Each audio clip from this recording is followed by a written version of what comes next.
itong Pax Silica, 'di ba? There's a project that the government wants everybody to embrace, to accept, kasi maganda daw to para sa ating ekonomiya. So ikaw na, kasi nga ikaw po ay nagre-represent ng business sector, what is this Pax Silica project? Okay, from the lens of the business sector, this is a major investment headed by the United States. Okay. Now, they will bring in high-end data centers and mega-sized facilities for assembly of all sorts of electronics and semiconductors. Okay. Just like any big investment, we always have to weigh ang pros and cons. Yes. Ang naririnig natin sa labas, ang complaint nila lagi, unang-una, yung impact sa ating environment.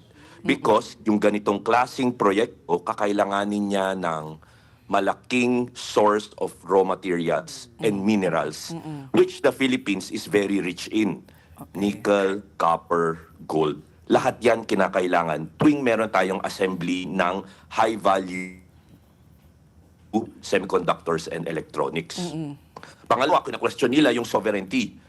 Pwede bang magpasok-labas yung mga Amerikano or Banyaga na magtatrabaho dito sa mga Pax Silica facilities? Pangatlo, I think yung relocation ng mga local communities na kailangan na mawawalan ng tirahan kasi gagawing commercial special economic zone yung areas nila. So lahat naman ito, lagi yung issue kahit naalala nyo nung kasagsagan ng mining, ganyan din ang mga nire-raise. Pero in the end, natuloy rin. Natuloy rin naman lahat ng mining and nakita rin natin yung economic impact ng mining. Correct. Now, why do I think itong Pax Silica puts mining into the next step of investment?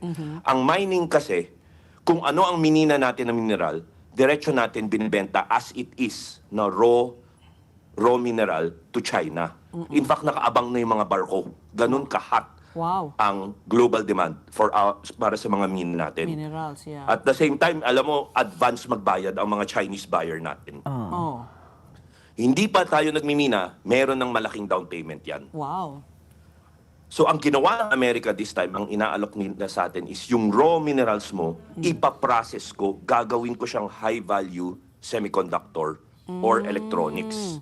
Kaya naririnig natin ang global-sized companies katulad ng Foxconn who builds all these Apple appliances. Biglang may interest sa Pilipinas. Eh hindi ba lahat tayo nagko-complain lagi, nasaan ang foreign direct investment ever since naupo itong administrasyon? Lagi na lang ba napupunta sa Vietnam at Thailand? Lagi bang talo ang Pilipinas? Eh ngayon na merong interest para sa ating bansa on foreign direct investment, hindi ba dapat nahin at tingnan muna yung positives? Ilan ba ang ma-generate na trabaho? Ilan bang Pilipino ang i-hire nyo? Or puro ba expat ito? Diba? I-define muna natin at lagyan ng tamang safeguard para once pumasok yung investment, ma-maximize natin. Kasi obviously, kaya pinili ang Pilipinas, two reasons. Tayo ay malapit na alay. Yeah. Pangalawa, tayo ay may access dito sa lahat ng minerals. Wow. Oo. So talaga So mapapaisip. yun po ang nakikita kong mako-contribute natin. So syempre, kung kinakailangan mo ko, ano naman ang benefit na makukuha ko bilang Pilipino from you? Yeah. At the minimum, gusto ko, bigyan mo ng trabaho yung mga tao ko, i-upscale mo yung technological capability ng workers na Pilipino. Hindi na lang manual labor. Yeah. Matututo na sila sa high-tech Yeah. na manufacturing and assembly process. Yung sweldo niya, hindi na tayo nag-uusap lagi about minimum wage, dagdag sahod, 100, 200 pesos, iba na ang usapan. Dolyar na siguro.